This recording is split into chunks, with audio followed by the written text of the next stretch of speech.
For today's video, I'll be showing you how I harvested and painted my gladioli, which are also known as sword lilies. I planted the bulbs in a sunny spot outside my kitchen window, though I planted them in late July, which was a couple months late. Fortunately, they still grew and began to bloom in September, October-ish. This was the last remaining stem. I planted, I think, about 10, and when I cut the stem, I cut it at a diagonal so the stem has greater surface area and can take in more water.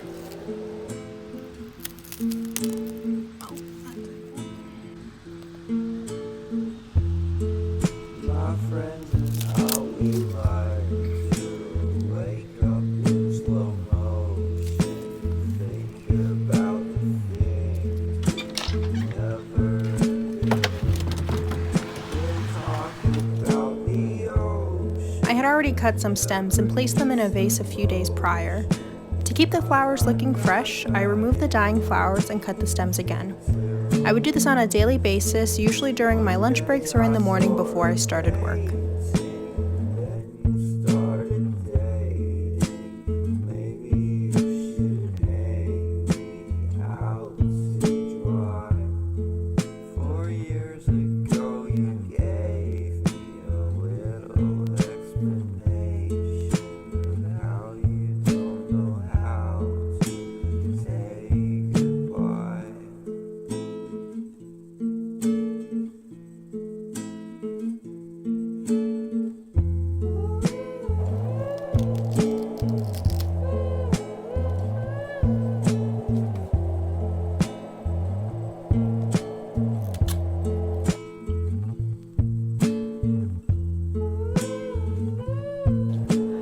I would have a bunch of flowers left over every time I did this process, and I did try to dry some of them. However, they all kind of got moldy, so I think next time I'm gonna get some silica gel and hopefully that will help with the drying process.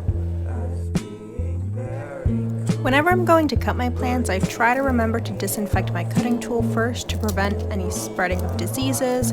I just think it's a good practice to get into. So I had disinfected these scissors before I cut their stems.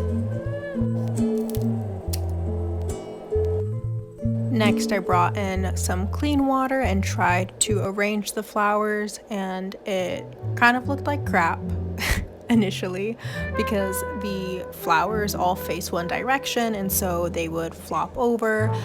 They wouldn't spread out like I wanted them to. Later, you'll see I ended up just tying them with a rubber band to try and hold them in place.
When I do my floral sketches and paintings, I don't have a set order in which I make them.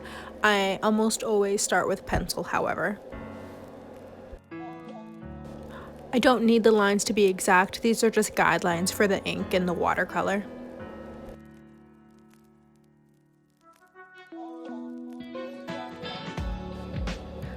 For this painting, I did do ink before watercolor. I'm using some ink pens here with a brush tip, and you'll see I'm just going around and outlining the pencil that I had done before, and I do try to have some slight variation in the line weight.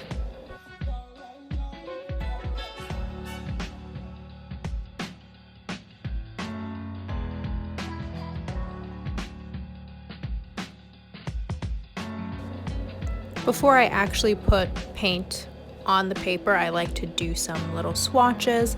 It's hard to tell in the video, but these flowers were incredibly bright and I couldn't actually mix the color that I wanted. However, I did get a nice bright orange red. The flowers themselves are actually just very fire engine red. They're not very orange, but I did like the way this orange red looked, so I went ahead and went with it. It was a mixture of cadmium red and alizarin crimson. I know alizarin, I can never say that. Alizarin crimson is not permanent, or it tends to fade or yellow, or it doesn't hold for a long time, but those are the only two reds I have right now. And then after the first layer dried, I go back in with a deeper red to bring out some of the details of the petals, leaving whites for where there's those white stripes in the middle of the flower.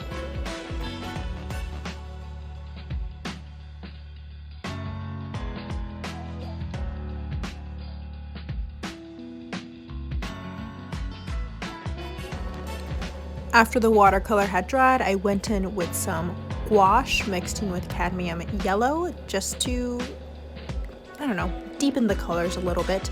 I also realized at the end that I missed a line for one of the petals, so I went back in and drew an ink line over it, so no harm done.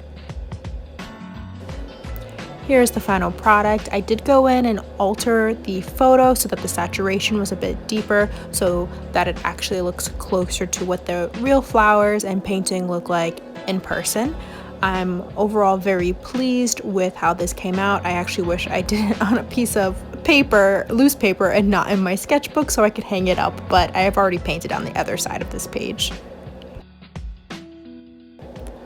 Well, that is it for this video. Please let me know if you enjoy this format of video where I show you how I take care of one of my plants as well as how I go about painting it. I own a lot of plants right now, so I have plenty of subjects to draw inspiration from. Until next time, bye-bye.